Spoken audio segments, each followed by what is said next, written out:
the Committee of Adjustment of the County of Brant for January 20th, 2022 to order.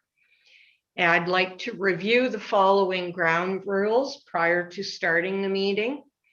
So good evening to all members of the committee, applicants, agents, staff, and members of the public.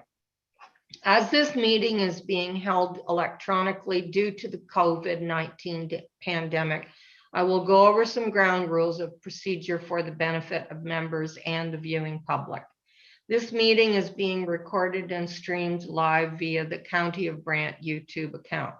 To all of those attending the meeting, please ensure your camera is off and your microphone is on mute throughout the meeting when you are not speaking. When it is appropriate to speak, please remember to unmute your microphone and turn on your camera, if operational, before speaking. I would ask that, if possible, Committee of Adjustment members use their cameras throughout the meeting so that applicants, agents, and members of the public know who the members are. Staff will be requested to join the meeting during presentations and will be available to answer questions. Movers and seconders of each motion will be identified by the committee members and a recorded vote captured by a yes or no by each committee member. Applicants, agents, owners, and delegations are participating via Zoom or telephone accordingly. All persons wishing to speak to the items on the agenda were required to register prior to the meeting. Any delegations received in written format that have been provided to the members of the committee and will form part of the meeting record. Those presenting as delegations will have 10 minutes to speak to the application at hand, not past applications or associated applications. Staff will have a timer for 10 minutes and will give the delegation a 2-minute warning. If the delegation presentations are not focused on the application at hand, the chair will ask the delegations to focus their presentations. In the event a connection or service interruption occurs that affects quorum of Committee of Adjustment, we may recess the meeting for up to 15 minutes to regain quorum. If quorum is not achieved, the meeting is adjourned. I will now introduce Kayla Delay to provide the following comments. Thank you. Good evening, ladies and gentlemen, and welcome to tonight's Committee of Adjustment meeting. Due to the COVID-19 pandemic, rather than a traditional meeting in the council chambers, the virtual meeting will act as a statutory meeting for the Committee of Adjustment planning application. The purpose of this Committee of Adjustment meeting is to give consideration to minor variance and consent applications. Public notices were mailed and signs were posted by staff as required by the Planning Act. A copy of the meeting agenda, including the staff report, related materials, and comments received have been posted on the County of Brant website. This evening, the committee will hear from planning staff who will share an overview of the planning application and provide their recommendation. The committee will then hear from the agent and or applicants and any members of the public who have registered to speak this evening. Following each presentation, the committee will have an opportunity to ask questions or clarification. Once the presentations, public hearing, and question period are complete for each item, if the committee deems it appropriate, they will make a decision. The names of those individuals who speak on any item tonight will appear within the meeting minutes. Anyone wishing further notice of any hearing, including a copy of the committee's decision, please contact the Secretary Treasurer for the Committee of Adjustment. Minor variance decisions are final if there are no appeals within 20 days after the committee's decision, and consent decisions are final if there are no appeals within 20 days after the notice of decision has been issued. Representing planning staff this evening include myself, Ryan Cummins, Shannon LaBelle, Dan Nemizniak, and Alyssa Seitz. Thank you, and I'll turn it over to you, MJ.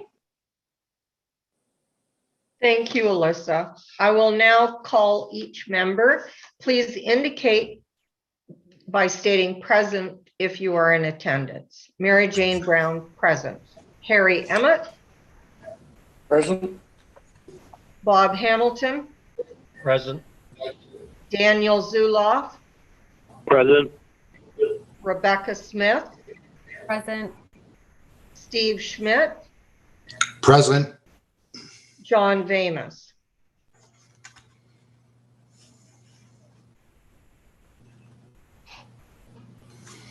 I believe John Vamus is not present. So please note that John Vamus is not present. He may join later. We will now move to item 2, approval of agenda. Do any members have items to add to the agenda? It appears there are none. I will now turn it over to Member Smith for the motion.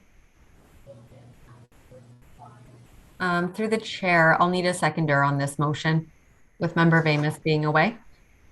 I can do Yes, it. I see that. Member Schmidt, Yes. I can do that. Moved by myself and seconded by Member Schmidt, but that the agenda for the County of Brant Committee of Adjustment meeting of January 20th, 2022 be approved. And I believe that should be the one from December. Do we have that date? Oh, sorry, I apologize. That's right. yes, it's for this agenda. Members, please indicate if you are in favor of the motion, starting with Member Emmett. Yes. Hamilton.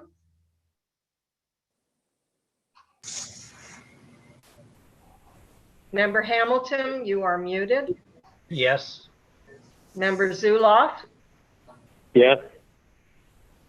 I don't believe Member Vamus has joined us. So Member Smith, Yes. Member Schmidt, Yes. and Member Brown, yes. I will announce that the resolution has carried and the agenda for January 20th, 2022 has now been approved. We will now move to item 3 on our agenda, the declaration of pecuniary interest. Are there any members who would like to declare a conflict of interest for any item on the agenda? If so, please indicate by stating your name and the application number.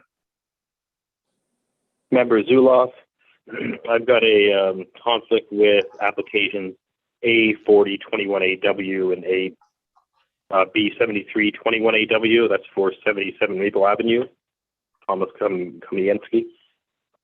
Thank you, Member Zuloff. And I believe Member Vamus has still not joined us. And I know he has indicated that for item 1 on our agenda, application A2321 SL, Cortez on Cleaver Road and Bishopsgate Road, he did have a conflict with. So I will ask Member Zuloff when that application is presented, if you could please stand aside. We will now move to item 4 on our agenda, adoption of minutes from previous meeting. Do the committee members have any errors or omissions to note in these minutes? I believe there are none, so I will now turn it over to Member Emmett to make the motion. Oh, it's moved by myself and seconded by Member Hamilton that the minutes from the County of Brant Committee of Adjustment meeting of December 16, 2021 be approved. Thank you, members Emmett and Hamilton. Members, please indicate if you are in favor of the motion, starting with Member Emmett. Yes. Hamilton, Yes.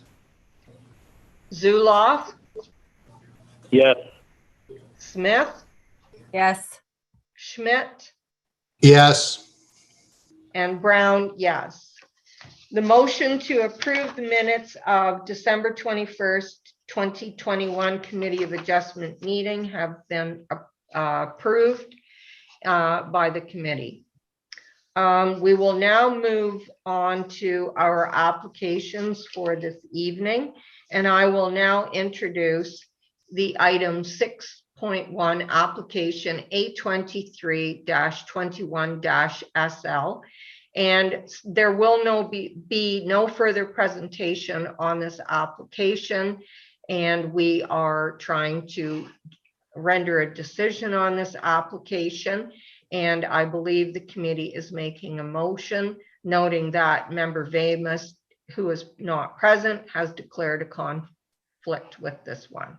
So I believe member Smith is going to make a motion on this application. We'll make a motion to refuse the application as it is not desirable for the appropriate development and use of the land. Thank you, member Smith. Do I have a second? Yes, member Zuloff, I can second that motion. Thank you, member Zuloff. I will now ask the committee to provide their vote on the matter. Please indicate if you are in favor of the motion, starting with member Emmett. Yes. Member Hamilton. Member Hamilton, you are muted. Yes. Thank you. Member Zuloff. Yes. Member Smith. Yes. Member Schmidt. Yes.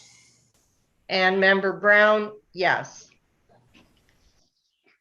It appears all members have voted in favor to refuse this application.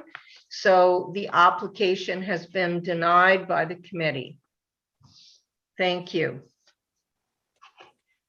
I believe there was nothing else we needed to do on that application. So I will now introduce the item 6.2, application A39-21-DN, and turn it over to staff for the presentation of the report and the recommendation.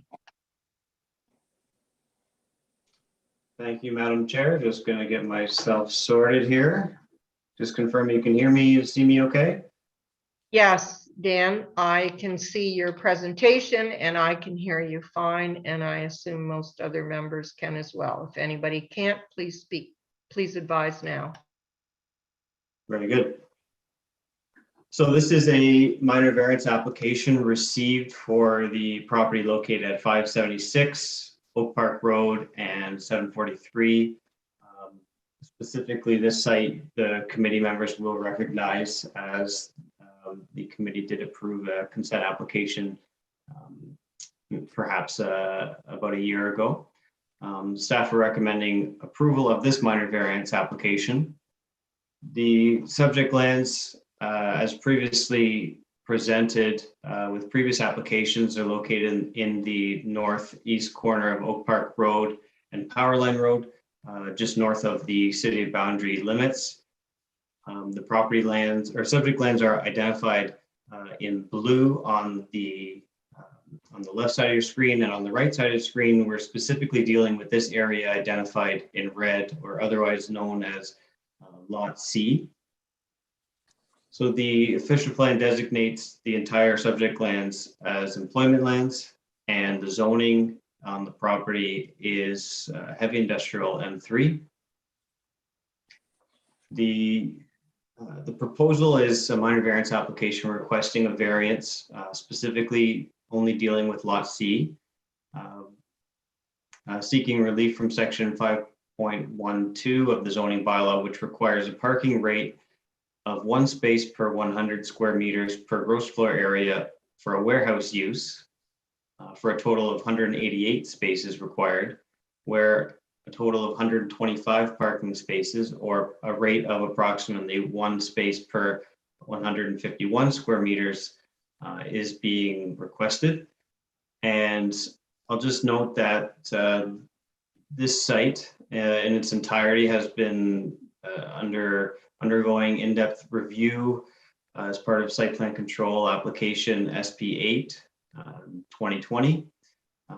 As I mentioned, the committee also approved a consent application to create lots ABC, C, or I think A being the triangular piece north of lot C, and B, the square piece to the west. These applications were also completed in 2020, and this minor variance application, as I mentioned, only pertains to the warehouse use on lot C. So just to give you a closer look at the proposed site plan, I've highlighted kind of just the differences between the parking area for employees and visitors in red, and some of the area dedicated for loading on the property, kind of centrally located north of the building. So as I mentioned, the proposed use is warehouse distribution, specifically for a company called Danson's.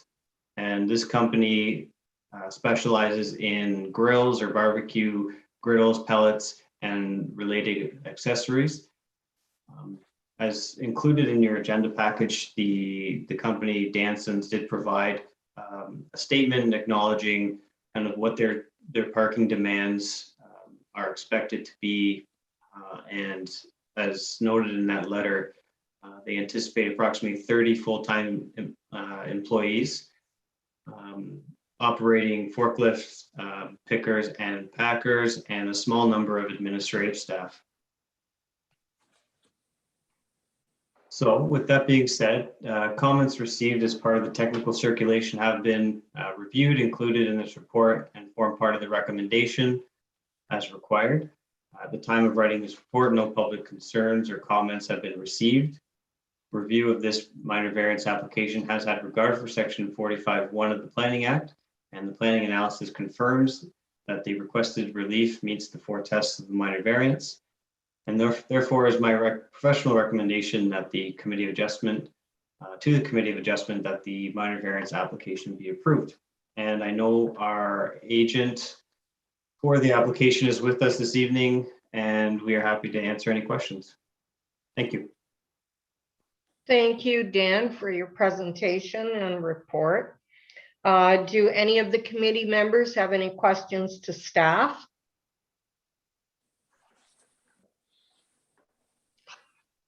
My only question was that I didn't see any conditions attached, so there are no conditions with it.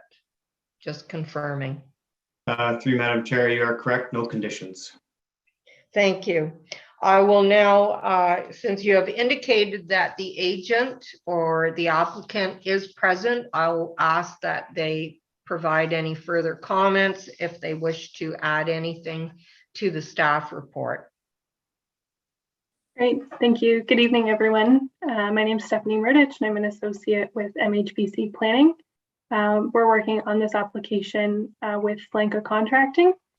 So thanks, Dan, for the thorough presentation and overview of the application. I'll just provide some additional background information.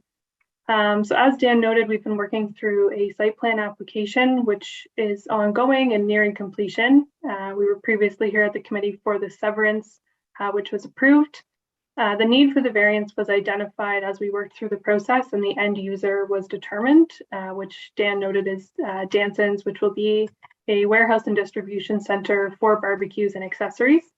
So the function of the building is primarily for warehousing and distribution with a small retail area. The company intends to use the building as their Eastern Canada hub with approximately 30 full-time staff, which will be primarily warehouse employees. And just to further confirm that the variance applies to Lot C only, not the entire site. And the proposed 125 parking spaces that will be provided is anticipated to be more than sufficient for the proposed 30 staff and any visitors to the site. In summary, we are supportive of the staff report recommending approval. We feel that the variance is appropriate and will contribute to the development of the employment use and the creation of jobs on this site. And I'm happy to answer any questions. Thank you. Thank you, Stephanie, for your presentation. Does the committee have any questions to the agent? It appears there are none, and I don't believe there are any public delegations to present on this. Can you please confirm, Dan? There are none? I can confirm I had received no public comments, and I don't believe there are any registered members of the public to speak this evening. And I'll just ask the committee if there are any further comments or questions to staff or to the agent. I believe there are none, so I will now turn it over to Member Hamilton to provide the motion.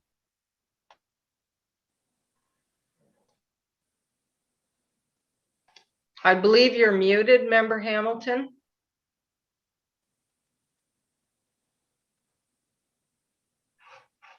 Member Hamilton, we can't hear you. Can you hear me? Yes, we can now. Thank you. All right. Moved by myself, seconded by Member Schmidt, the application A3921 dash SL. I don't think that's the right one. No, it's A39-21 DN be approved with no conditions.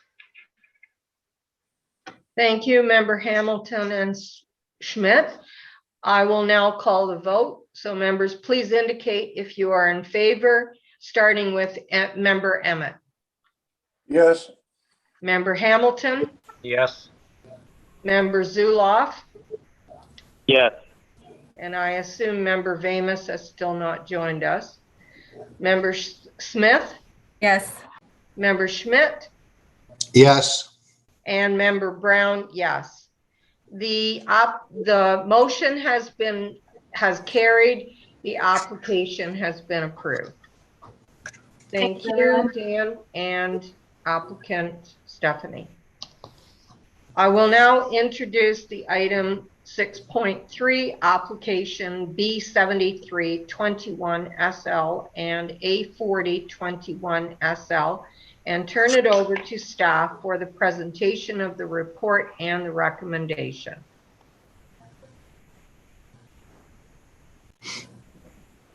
Well, I think I'm just getting set up here. Can you hear and see my screen okay? I can see it fine, Shannon. Thank you. Wonderful, thank you. So this is, so through the chair, good evening, Committee of Adjustment and members of the public. This is a severance and minor variance application for lands located at 77 Maple Avenue South. So,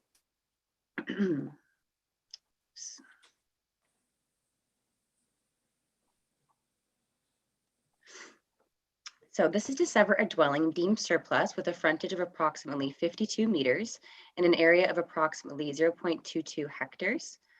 The retained lands have an area of approximately 52.8 hectares, as well as requesting relief from the zoning bylaw for a decreased interior side yard setback to an accessory structure of 2.84 meters, whereas 3 meters is required, and for a decreased interior side yard setback of 7 meters to an agricultural structure, whereas 15 meters is required.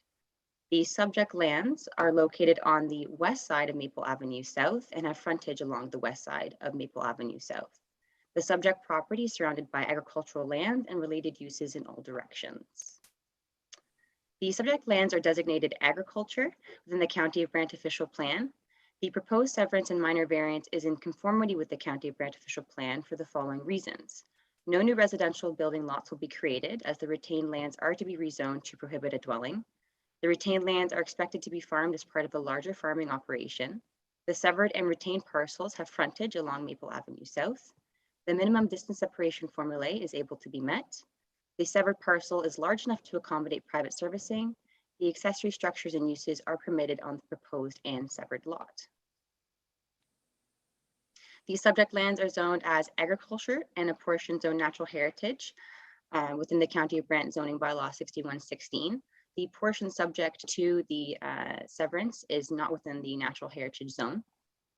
The application complies with the County of Brant zoning bylaw as the severed and retained lots satisfy the development standards of the agricultural zone, and the retained lands will be rezoned to agriculture with site-specific provision 9 to prohibit a dwelling.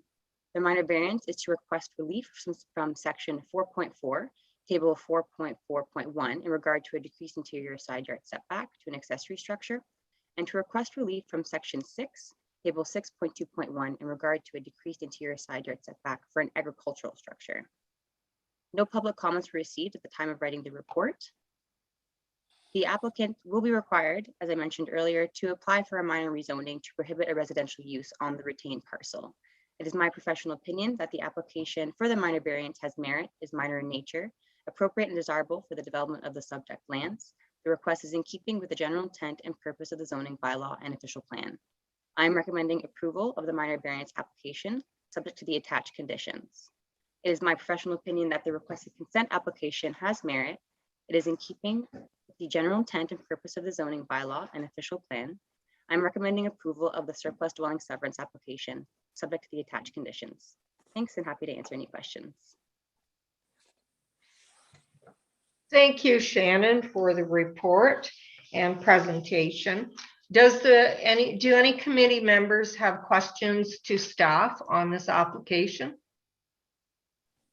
Member Hamilton here, through the chair to staff. One quick question. I believe on the retained portion, there are some living accommodations for some of the workers on that farm. But if it gets switched to a A9, does that interfere with that current building, and vice versa? Additionally, if they wanted to build an additional small building in the future to house additional workers, could it be done? The chair to Member Hamilton. Yep, that's absolutely fine. A bunkhouse or accommodations, temporary accommodations for farm labor is permitted. Thank you. Thank you, Member Hamilton. Are there any further questions from the committee on this? I believe there are none. Is the applicant's agent present and wishes to add anything to the staff report? No. Thank you. Can I have your name? Tom Kaminsky. Thank you. Do the committee members have any comments or questions to the applicant? I believe there are none. And I believe there are no public delegations registered to speak to this. So I'll ask the committee, are there any final questions or comments to the applicant or staff? And again, there are none.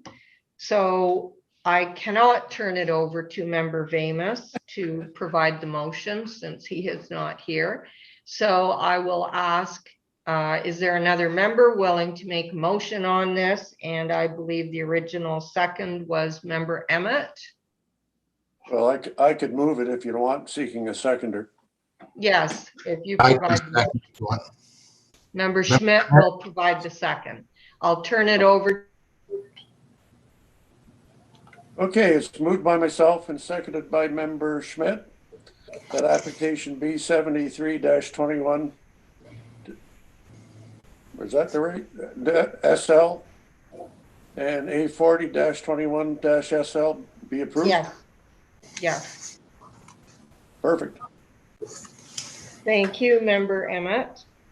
I will now ask the committee members to indicate if you are in favor of this motion, starting with Member Emmett. Yes. Hamilton, Yes. Zuloff,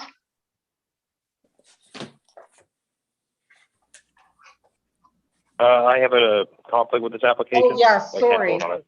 I'm sorry. I'll move to Member Smith, Yes. Member Schmidt, Yes, and Member Brown, yes. The motion has carried. The application has been approved.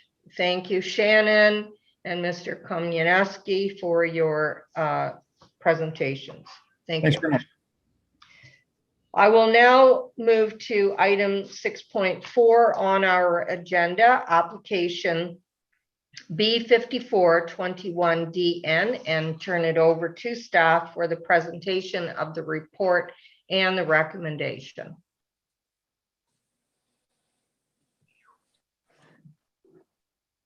Thank you again, Madam Chair. This is a consent application for a property located at 80 Blossom Ave in the Kanesville area. And I believe the applicant acting on behalf of the owner, Mr. Mercer, and his wife are with us this evening. And staff are recommending approval of this application subject to the attached conditions. The property, as I mentioned, is located out in the Kanesville area, having frontage on both Blossom Ave and Grant County Road 18. Approximately 45 meters of frontage along Blossom Ave and approximately 36 meters along Grant County Road 18. The total area for the subject lands is approximately 2.3 acres. On the right side of your screen, you can see the property is highlighted in or outlined in blue. That identifies the entirety of the subject lands, and I will explain a little further the green and the red portions. So the entire subject lands are designated suburban residential with some natural heritage along the frontage of Blossom Ave. And the subject lands are zoned suburban residential and also with the natural heritage NH zoning along the frontage of Blossom Ave.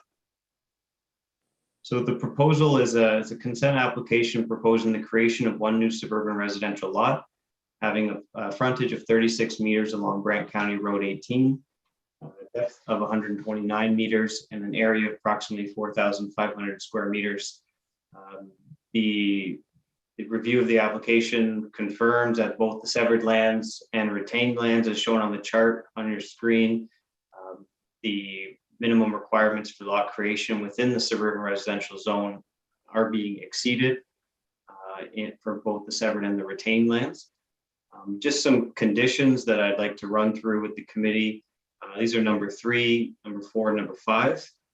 Number 3 is dealing with the request for a subsequent Planning Act application in order to establish a 6-meter access easement over the severed lands, benefiting the retained lands. Number 4 is dealing with the request for road widening from our engineering division. And number 5 is the requirement for an archaeological assessment. And as the committee is aware, aspects of the site, detailed design, drainage, grading, detailed zoning review, setbacks of proposed dwellings, and including entrances and service connections are completed and will be completed at the time of building permit. So condition number 3, again, dealing with the need for a subsequent consent application in order to establish an access easement over the severed lands comes as a result of that natural heritage designation and that natural heritage zoning. Those areas reflect the GRCA regulation limit. The regulation limit identifies, which is this kind of lighter cloud band. This is the regulation limit. So this is an area that generally would encompass natural heritage features and hazard lands. In this case, due to the proximity to the Grand River, there is a known slope erosion hazard across the frontage and along this corridor of Blossom Ave. And the results of the existence of that slope erosion hazard directs the proposal and planning review to provincial policy statements, which generally direct development away from these slope erosion hazards, and specifically noted by our environmental planner, Michelle, that these developments should be directed away from these slope erosion hazards, and unless it has been demonstrated that the site has safe access appropriate for the nature of the development and the nature of the natural hazard. So in this case, although the severed lands are away from the outside of the regulated limit, away from the slope erosion hazard, the retained lands will continue to be dependent on access through that natural or that slope erosion hazard. So the result of the application takes away the ability for the subject lands as they exist today to utilize the frontage along Brant County Road 18 in the future, if it's ever required for the subject lands to gain safe access.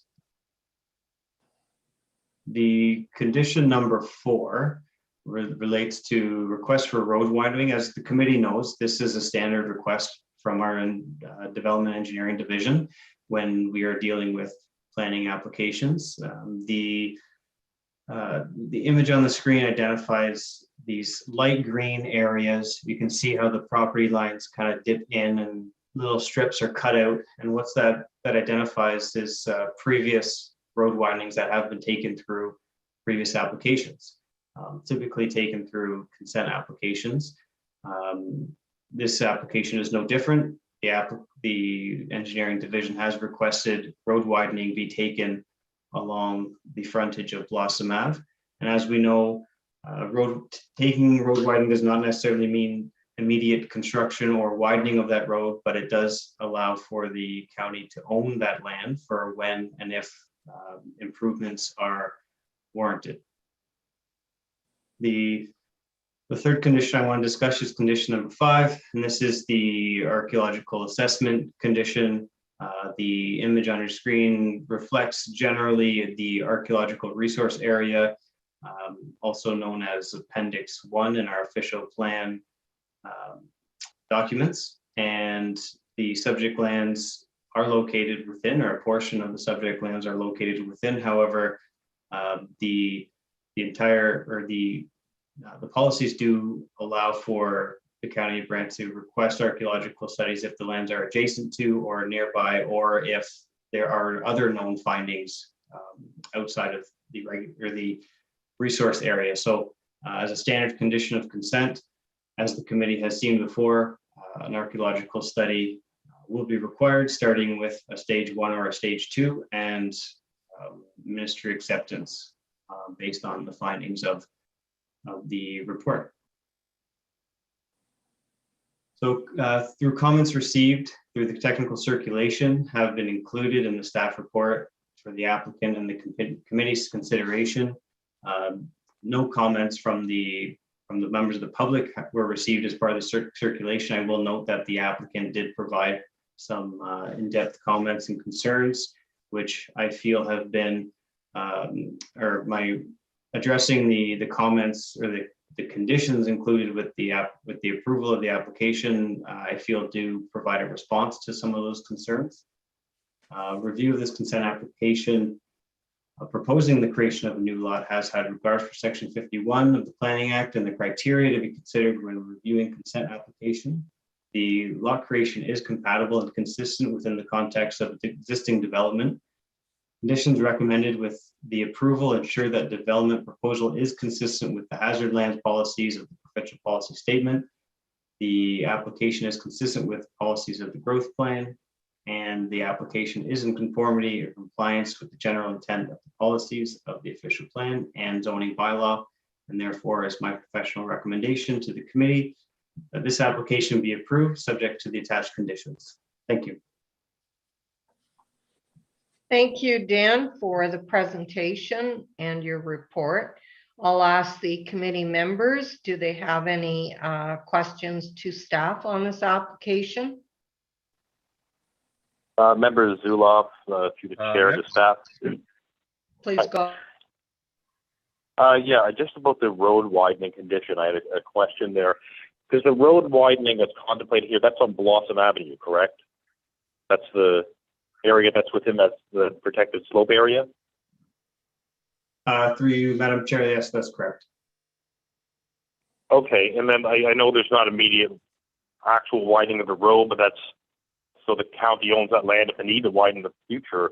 But wouldn't any sort of, I mean, you're supposed to be directing development away from that area. So wouldn't any road widening happen in the future? Wouldn't that directly conflict with the environmental protection we need to see along that roadway, given that it's on the slope area? It's a great point. I think, and I haven't been part of any discussions, or it's a little bit outside my expertise, but perhaps, known issues with Blossom Ave, any improvements related to drainage, increasing the width of the surface of the actual paved surface of the road. It is quite a narrow road today. The additional land, increasing the width of the right-of-way may allow for some other mitigation measures to be incorporated in the future if need be. Okay, I see. Right, thank you. Member Hamilton here, through the chair to staff on that point as well. I just wanted to put forth, it looks like if they took that additional, what are they taking roughly? Are they taking a meter and a half, Dan? It didn't state. Through you, Madam Chair, it doesn't say specifically, but it does reference previous applications, and so the applicants would be able, or their surveyor would be able to reference previous reference plans and establish what that depth was. You typically it's a few meters, somewhere in the ballpark of 2 to 4. Okay, thank you. Now, here's the second thing. If you look at that map with the national heritage, heritage type area, if you take that 3 meters, it will only be owned by the county and no longer impacting or held by the retained land. Correct? Through Madam Chair, if the road winding was taken, the frontage of the subject lands would still be within the regulated area. I think you'd have to get pretty technical with any known with the mapping, ensuring that the mapping that the GRCA is providing the county as part of their interactive mapping is up to date and correct. And again, like I said, these are known issues along Blossom Ave of slope erosion. So I would imagine that the information that we have available to us is up to date.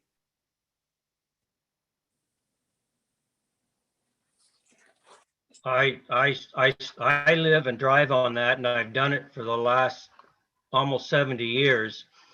Up and down Blossom Ave, I went to high school on that road because there was no County Road 18 at that time. And I have not seen any of the ones on the west side come crashing down into the river. I'm not saying the bank may not have eroded. There has been that one house that was taken away, but the rest of them are still there, and that's been over 70 years. So I'm kind of think between the GRAC and the county here, they're put a bit of fear mongering into the local residents that I see at the present time.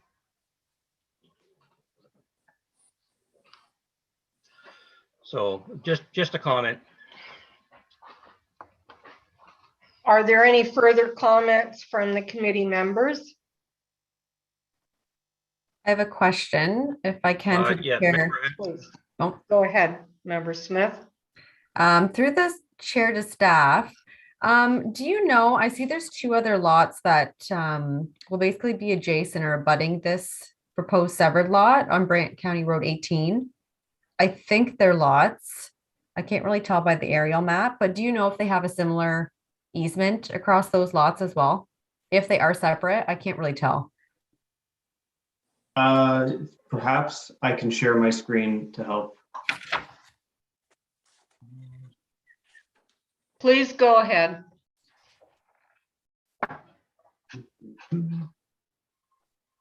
So just to clarify, Member Smith, you're referring to these 2 lots? Yes. Okay. Yeah, so those 2 lots were created back in as recent as 2020, and the subject lands, when those applications came forward, dealt with those 2 lots as one. So in that particular example, we did not have the opportunity to establish an easement through these 2 parcels to kind of to the northwest, because they were not part of the subject land. So that type of request was just not an option at that time. Okay, I thought they might have been split the same way that this one is. Okay, thanks, Dan.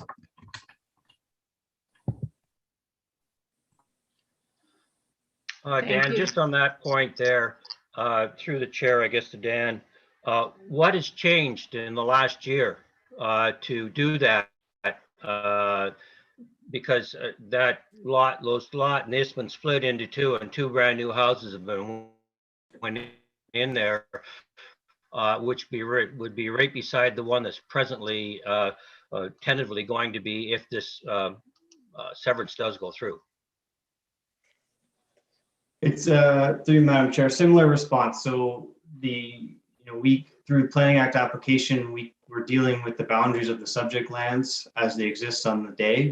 We cannot necessarily go knocking on neighbors' doors and requiring one landowner to provide an easement to another landowner. Today we have the opportunity to do it because the subject lands are owned by one individual and they are one parcel. So we have that option today. Previous applications, we did not. As a follow-up to that question, Dan, for the easement, I just want to know what restrictions would be put on if this easement put through, if whoever lives in that place wants to build a fence or anything like that, what's that do versus where the easement is? Through you, Madam Chair, that's a great question. Just a reminder to the committee that we're not, we don't have the application in front of us to approve or refuse an easement. It's simply a condition of the application. So we would see a subsequent application be submitted. But to respond to the question, the easement, as all easements, typically unobstructed from buildings. Fences are typically okay as long as there's a gate. Specifically, in this case, I would determine that to be appropriate. Another note to make is that the easement for access does not have to be constructed immediately or improved in any way and maintained, but it is simply an option for the future that provides rights of the retained lands over the severed lands to gain safe access. So this is our method of demonstrating and satisfying provincial policy that safe access can be provided in the future. We're not necessarily looking for that easement to be paved immediately, just maintained. Thank you. Are there any? I do have a one on the third one there on the archaeological study, or I guess it's the fifth one. It says they're required to provide an assessment. What does that include? And why is that changed versus the two lots that were split a year ago and things like that? Has there anything happened that has all of a sudden brought this forward where it seems the other building in the area has been passed off in the last few years? Through you, Madam Chair, the application of the archaeological assessment conditions has in my time with the county has always been an option to staff reviewing the official plan appendix 1 mapping. If the property or a portion of the property is within that mapping, we have historically requested that the archaeological assessment be included as a condition. More recently, through improved and ongoing consultation with our Six Nations and Mississauga's First Nations groups, we are working to establish a more consistent and more involved practice moving forward. When your question about the assessment, typically starting with a stage 1 review would just be a desktop review of known findings in the area. So a qualified professional would review the subject lands, the location, based on a number of criteria, including elevation, location to waterways, aspects like that. So typically, if you are close to a waterway, you're automatically bumped to a stage 2, which may require some work on site. And that's basically the start. And that information is sent off to the ministry, and the ministry can provide their clearance, whether or not more work is required or whether or not the amount of work completed is satisfactory. Thank you, Dan, for the clarification. Thank you. Are there any further questions or comments from the committee? I only had a comment on the road widening. I know there have been many applications where we've automatically granted the road widening. And to me, it looks like you're trying to plan for the immediate need if there has to be modifications required to Blossom Ave, and then in the future, should Blossom Ave have a problem, there would be the easement to provide the access to the retained land from Road 18. So I do understand those conditions now, and I can agree with them as I had questions on them before. I'll now ask, is the applicant or their agent present to make a presentation for which adds anything to the staff report? I am present. Can I have your name? Here's Robert Mercer. Thank you. Please go ahead now. Okay, let's start with the archaeological dig. And these are questions I'm gonna maybe direct towards Dan. There's been quite a bit of activity in the area. We've got 104 Blossom Ave was a new build. 112 Blossom Ave in the last 10 years has put a new garage in. As we speak, 98 Blossom Ave is putting a new outbuilding in, and confirmed by the landowner of 401 County Road 18. None of these properties have required any archaeological dig. Some are closer to the Grand River. 401 just happens to be right adjacent to the property we're trying to sever. When we approached the county, I spoke to Dan and I spoke to a lady by the name of Shannon LaBelle, which both confirmed that an archaeological dig was not necessary on this property.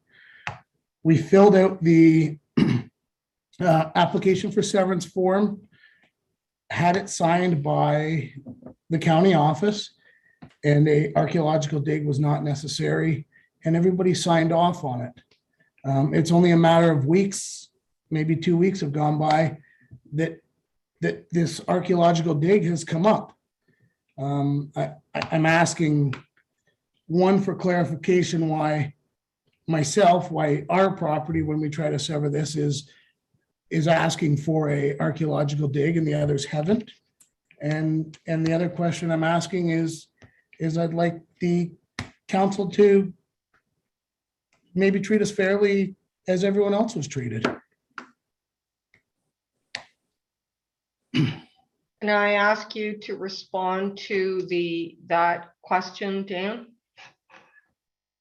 Through Madam Chair, the application of the archaeological assessment requirement definitely varies when you're comparing a building permit versus a Planning Act application. So as I mentioned, with my time with the county, it's been fairly consistent with how we've applied it. We can apply it through conditions of consent. More recently, we're asking for it as a part of a complete application. So in this case, staff are of the opinion that condition of consent, given the timelines of the application, since the initial inquiry a few months ago, has staff are comfortable including this as a condition of consent. Going back to some of the examples that the applicant had identified along Blossom Ave, like I said, the application of assessment requirements with building permits is different. It's not a process that planning staff are typically a part of, but I do recognize that with a building permit and with approval of a building permit, the applicants are made aware that if any findings are identified through construction, they or their contractor are responsible to follow the appropriate path in order to remediate or further investigate any findings.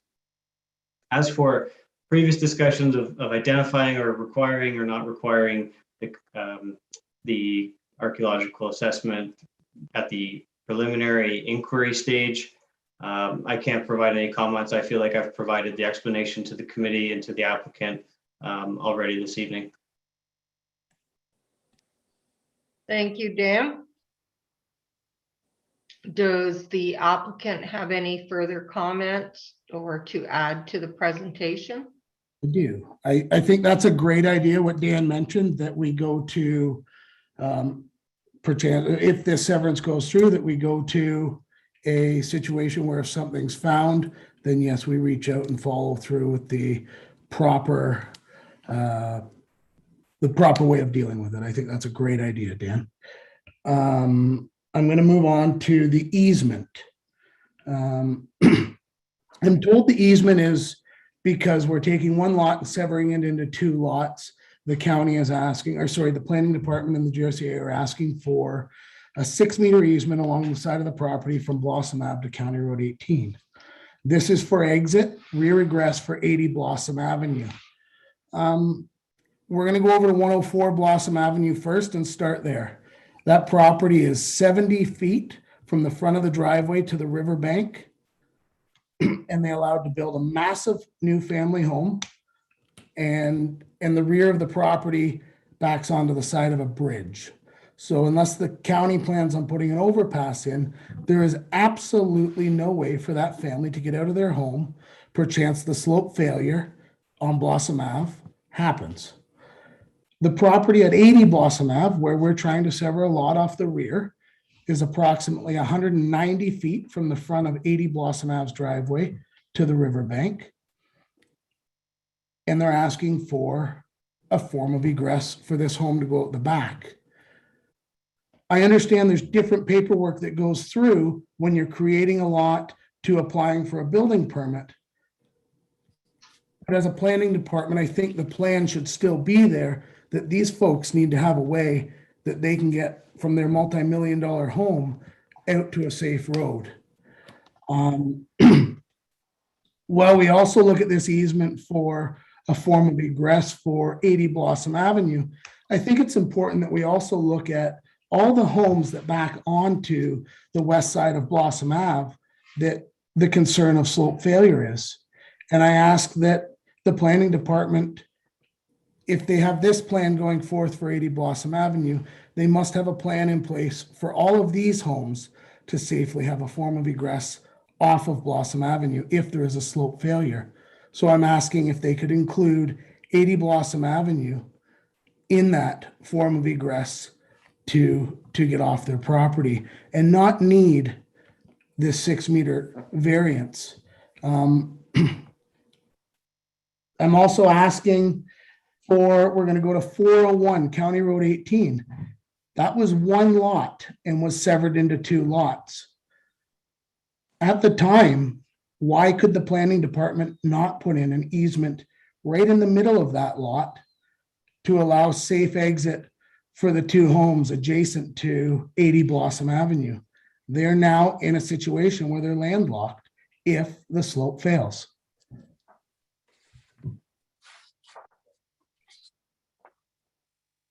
Thank you, Mr. Mercer. I'll ask the committee, do you have any comments or questions to the applicant?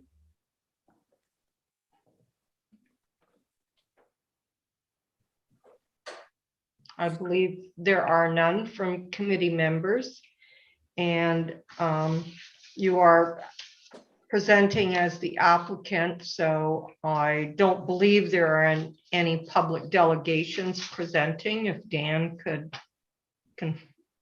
confirm. Through you, Madam Chair, no public comments have been received. I don't believe there are any registered members of the public to speak to this item this evening. Thank you, Dan. Then I'll ask the committee members, do you have any further comments or questions, final comments or questions to staff or the applicant on this application?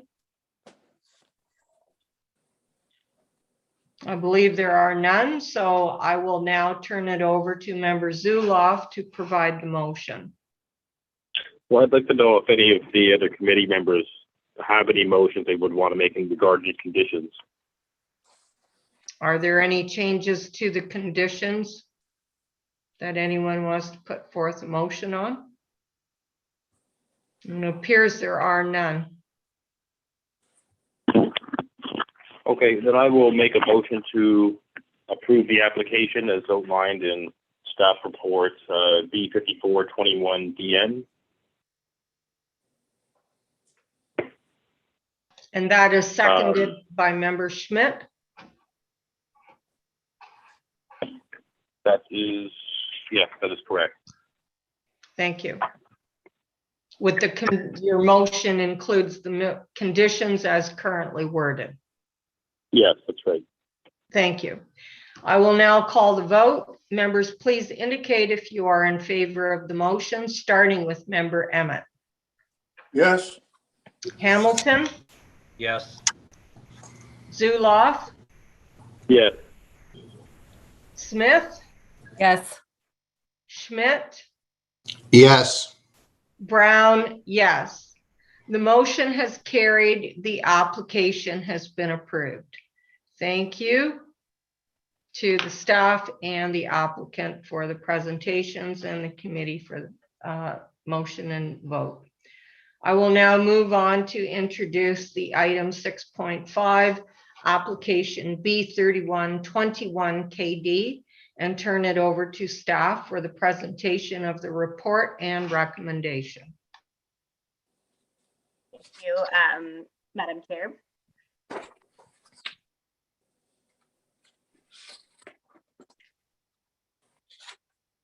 This is an application for consent to sever a parcel east of Kingston Street and north of Harrisburg Road for the purpose of creating one new residential lot with a frontage of approximately 49.7 meters, a depth of approximately 55.3 meters, and an area of 2,300 square meters in order to facilitate the construction of a single detached dwelling. The subject lands are located within the hamlet boundary of Harrisburg, and the lands are currently landlocked, but through the extension of Kingston Street as a condition, they will gain legal frontage. The subject lands are currently vacant and grassed, and surrounding land uses are primarily residential in nature. The proposed lot conforms to the policies of the Hamlet and Villages land use designation. The development proposal is within the boundary of Harrisburg, and it will be privately serviced. This is an example of a limited infill development within a hamlet boundary. The proposed lot will be serviced privately with water and sanitary. A condition of approval requires that the applicant extend Kingston Street to accommodate the proposed form of residential development.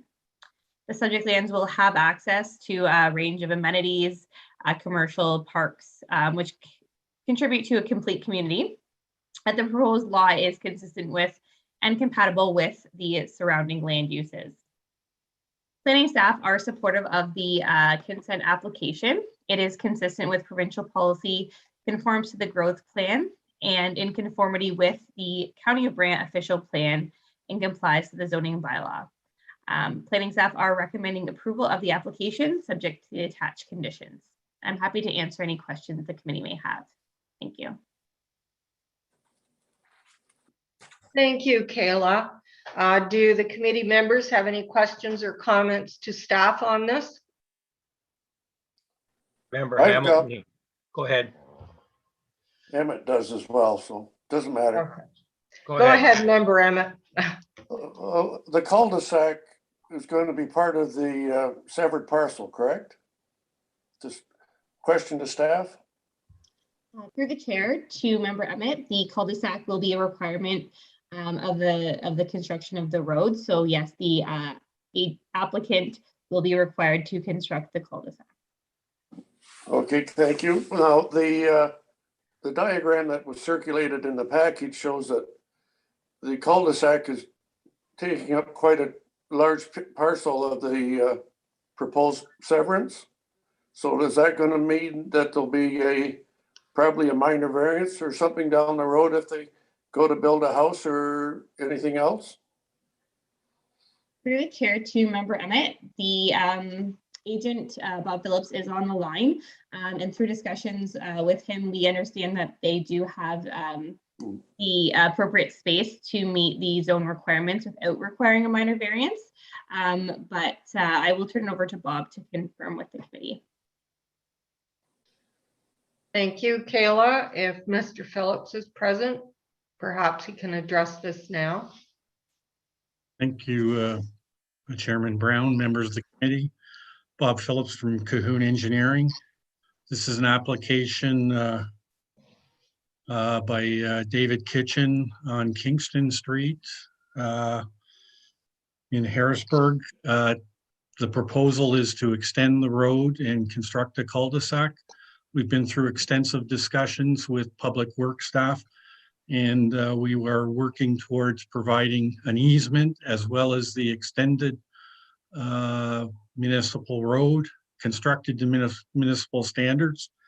And I believe all the conditions outlined in the planning staff report reflect that sort of agreement. And we're pleased to answer any further questions, but we support all the conditions. Thank you, Mr. Phillips. Does that answer your question, Member Emmett? Kind of. Do you have a further question? Well, the diagram that I have in front of me, what was circulated to us, shows the considerable parcel of the proposed Severance to be part of the cul-de-sac, the new road. So I just was hoping there was still enough room left on the parcel that we want to sever to accommodate further building permits and stuff. There is, Member Emmett. There's a building envelope and a septic area available on the lot. Thank you. I believe Member Hamilton had some questions. Yes, through the chair to staff. It appears road, which I understand. My question is, who then will maintain that in the future? Will the County of Brant take it over? And at which point, will all that kind of thing happen?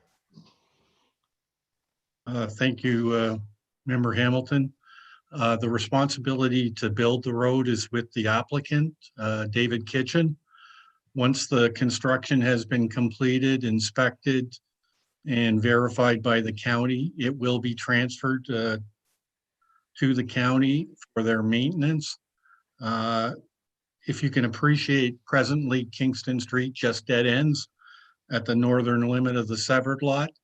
This provides the ability of maintenance vehicles to turn around, and that's why I believe there was support from the Public Works Department. Yes, I was there on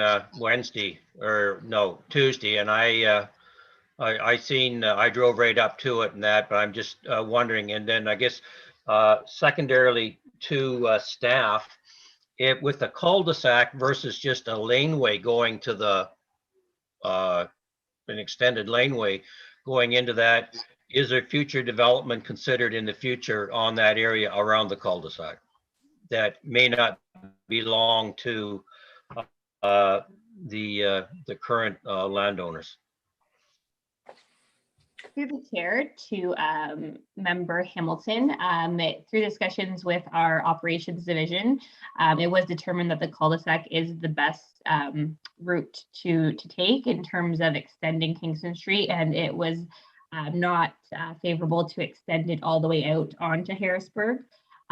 So I would suggest that there is no future development opportunities, and that this creation of one lot and the extension would be the extent of development that would be seen on that off Kingston.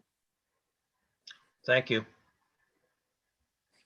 Thank you. Are there any further questions or comments to staff and the agent? Member Smith, I have a question here to staff. What's the minimum lot area for the hamlet zone for a residential lot? Sorry if I put you on the spot. Sorry, through the chair to Member Smith, if you just give me 1 minute, I can bring that up.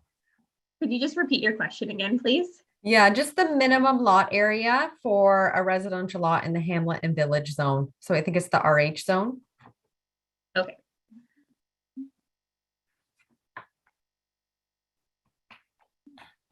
Okay, so in terms of the lot size on private services, the minimum lot area is 3,000 square meters.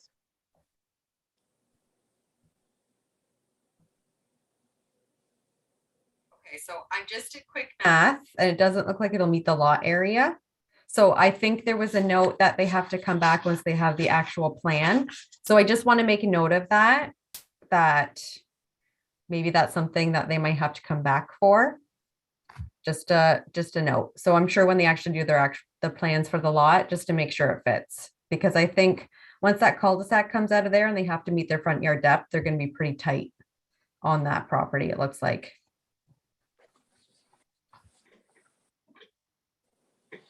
Unless they're on full services there, which I don't think. No, they're not, but we feel we got a building envelope that we can meet all the requirements, but duly noted. Are there any further comments or questions from the committee?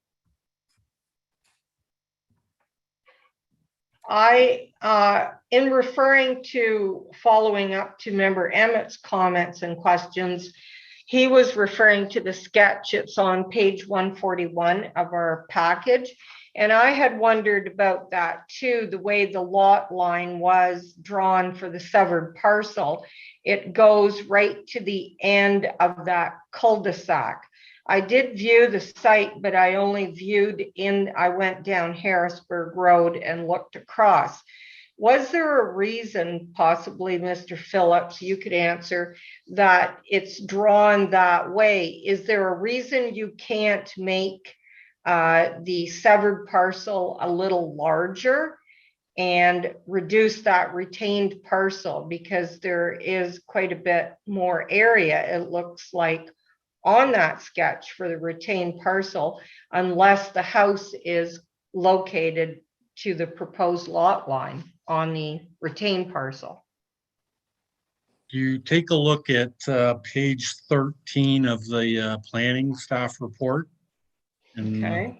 I'm sure it's a different number in yours.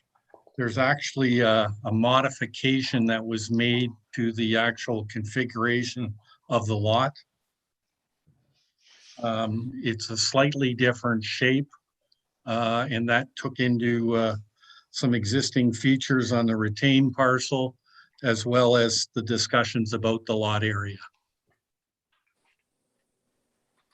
So it does, if I look at the very last page, it looks like there's something that goes right close to the edge of that retained parcel, possibly a pool or a building in the aerial view.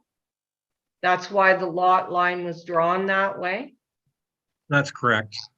Okay.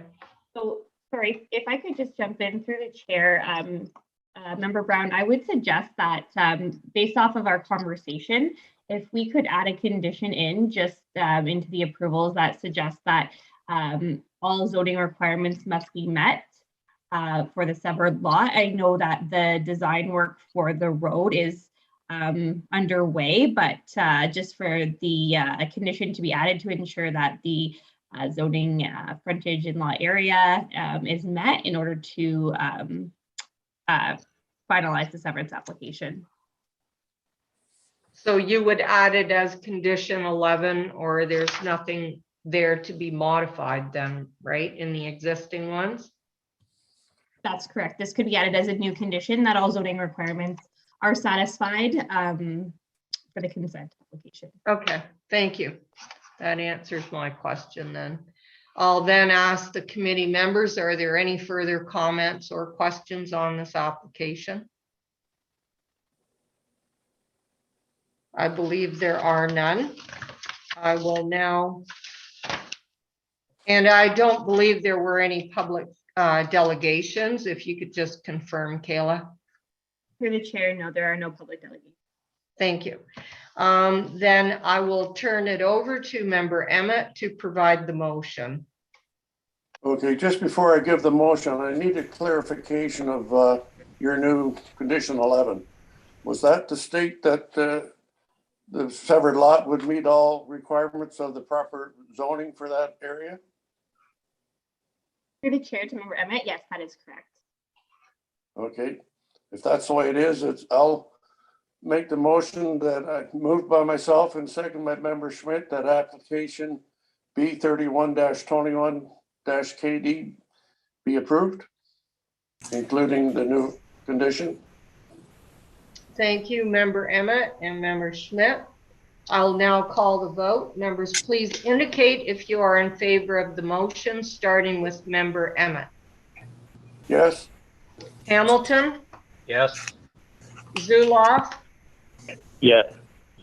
Smith, Sorry, I'm breaking up the motion here, but can we just make sure that condition reads to the effect that, and if necessary, they seek relief through a minor variance?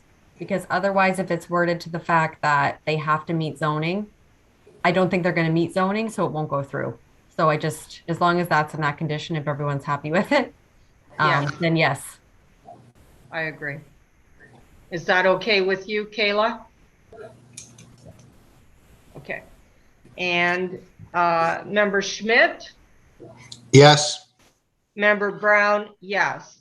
The motion has carried. The application has been approved, subject to the conditions with an additional condition for planning. Thank you, committee and staff and the agent. Thank you very much. We will now move to item 6.6, application B52 21AW, and I will turn it over to staff for the presentation of the report and the recommendation. Thank you, Member Brown. I am presenting this tonight on behalf of my colleague, Amanda. So I will just start with the subject lands. They are located on the north side of River Road and specifically located east of the Cockshut Road and River Road intersection. The surrounding land uses include residential, natural heritage, and agricultural, with retained parcel being vacant and the benefiting parcel being used for residential. The application is proposing a lot line adjustment with the abutting parcel has the well for 24 River Road, which is currently located on 28 River Road. So no new residential building lots are being created. Rather, the lands are being transferred or severed from 28 River Road and merged with 24 River Road. And the conditions of approval reflect this. The official plan, the subject lands are designated as rural residential, agricultural, natural heritage, and woodlands and vegetation. The report notes that the lands to be severed are designated as agricultural. No new residential lots are being created. The benefiting parcel, 24 River Road, is currently zoned as agricultural and natural heritage, whereas the retained parcel is zoned as rural residential. Since the lands to be severed and merged are zoned as rural residential, whereas the benefiting parcel is agricultural and natural heritage, this report is recommending that the severed lands be rezoned to reflect the current zoning on the benefiting parcel. This report also notes the benefiting parcel is undersized and will require a rezoning to reflect this. And so the rezoning of the severed parcel condition has been included. Through circulation, no public comments were received, and planning staff are recommending approval of the application, subject to the attached conditions. I'm happy to answer any questions that the committee may have. Thank you, Shannon, for the presentation.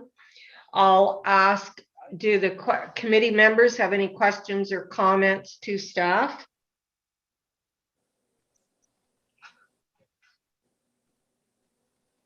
It appears there are none. I have a question. I know that member Zuloff had raised the issue regarding, because this is essentially a lot line adjustment, regarding merging. Condition 2, does that address the merging of the parcels for the adjustment lot line? Yes, so through the chair to Member Brown, I do have a note here from Amanda that indicated that I believe it was Member Zuloff requested a condition, which includes the consolidation of the severed and abutting parcels be registered after registration of the transfer severing the land. So yes, I can confirm that that condition has been added. So no need for a further condition. Yeah, go ahead. Yeah, through the chair to Member Brown, that's correct. Okay, thank you. Then does the committee have any further questions to staff on this? And is the applicant or their agent present to add anything to the staff report? Thank you, Madam Chairman, members of the committee. Mr. Stitker is here with me tonight as well. This is an application to sever a small portion of a lot that was part of a severance back in 2014 to sever the small rear portion of this to be merged with the bigger farm parcel located directly to the west. The severed portion houses the well for the farmland and associated piping. So it's kind of an administrative type thing.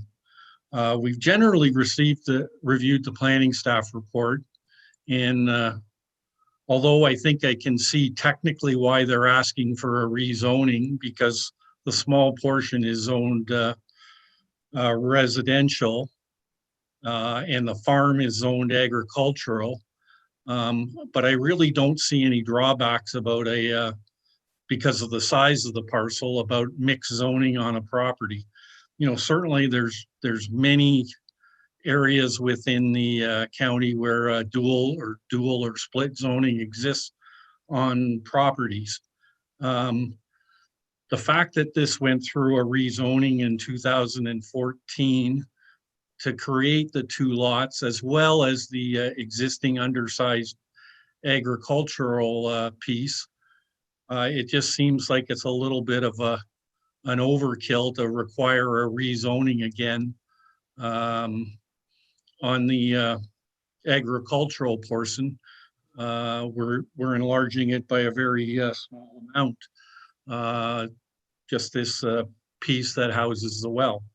So I would respectfully request that the committee delete the rezoning requirement of this, but otherwise we're supportive of the planning staff report. Paul, is there anything you'd like to add to this?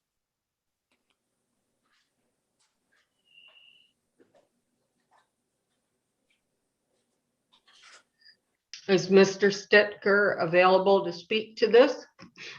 He's muted right now, but he's on the line. Mr. Stitker, could you please unmute if you're speaking?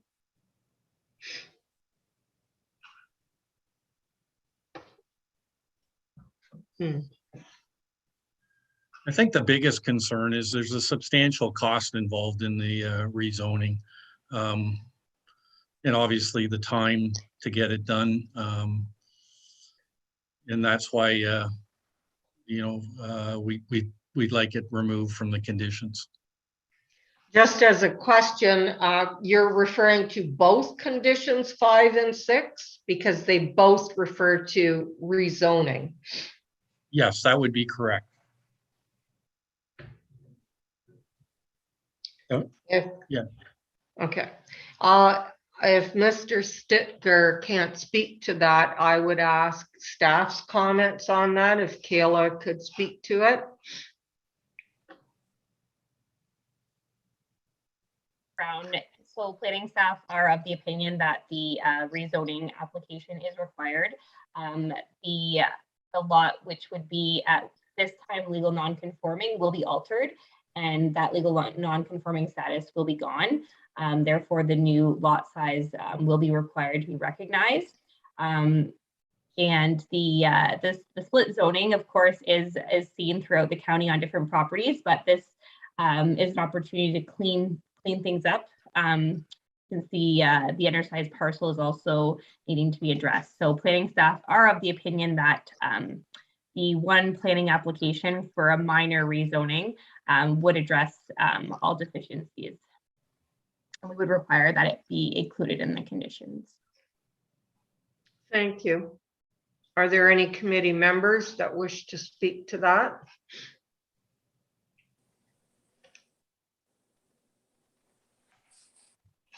I believe there are none. So did the applicant become available to speak to your presentation, Mr. Phillips?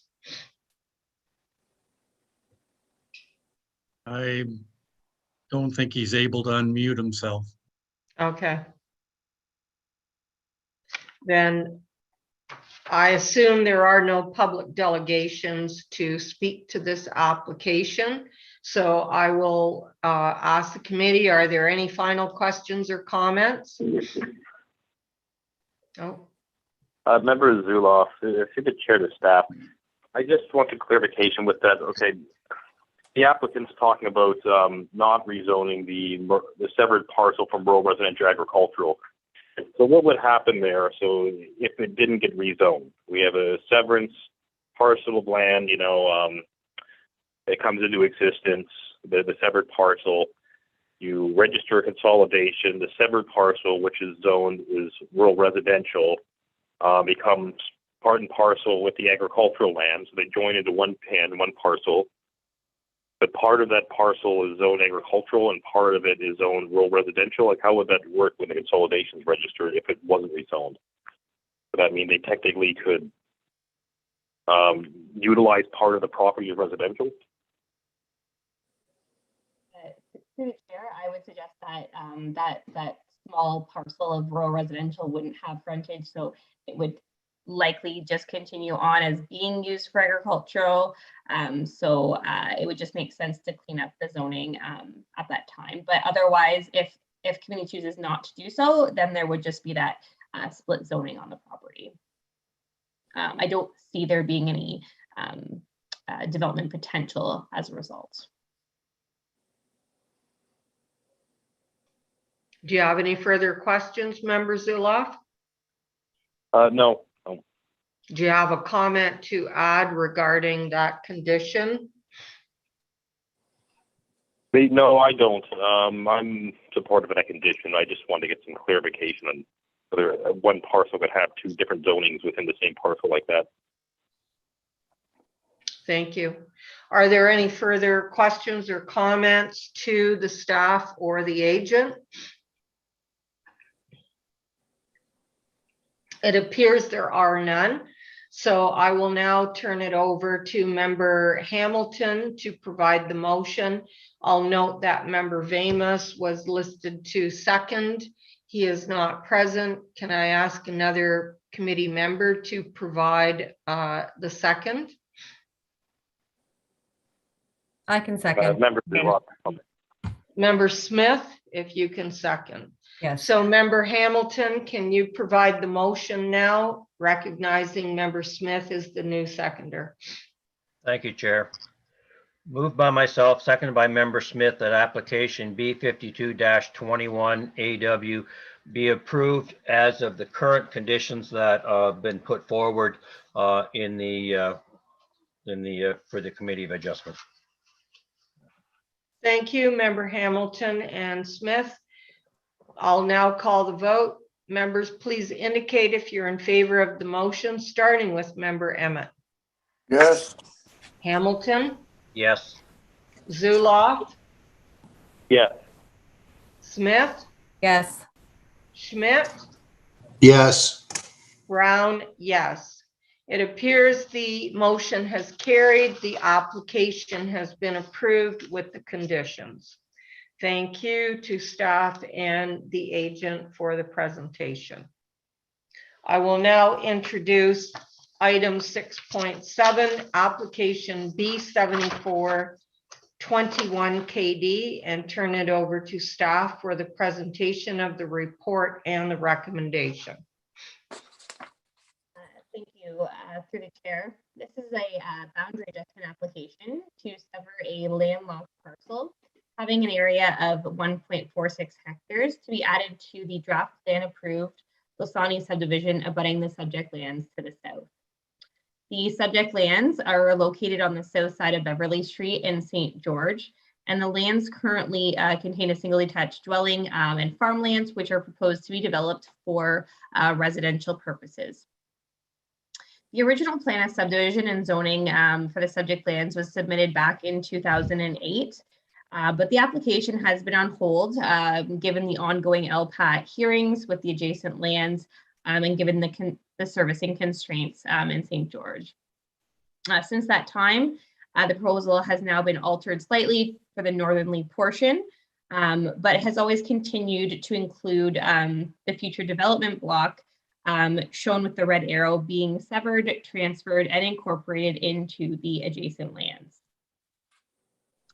The lands are separated by the remaining residential area within Riverview Highlands by an area of natural heritage and can be only reasonably developed as part of the adjacent Lasani subdivision. It requires the connection for the road access as well as servicing connections. So this application is simply proposing the lot addition to initiate the process to develop these lands. The subject lands are designated urban residential in the official plan, and they are part of the larger urban residential development for Lasani, which is required to be developed as a complete community. It is my professional opinion that the boundary adjustment request conforms to the policies of the County of Brant official plan. Staff have reviewed the proposed consent with applicable planning policy and comments received as part of this technical and public circulation.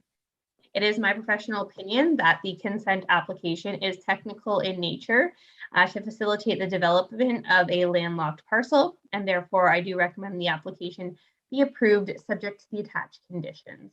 And I'm happy to answer any questions the committee may have. Thank you. Thank you, Kayla, for the presentation. Does the committee have any questions or comments to staff on this application? It appears there are none. So is the agent or is the applicant or their agent present to add any details to staff report? Yes, good evening, Chair Brown. Dave Aston with MHBC Planning. Here is the agent.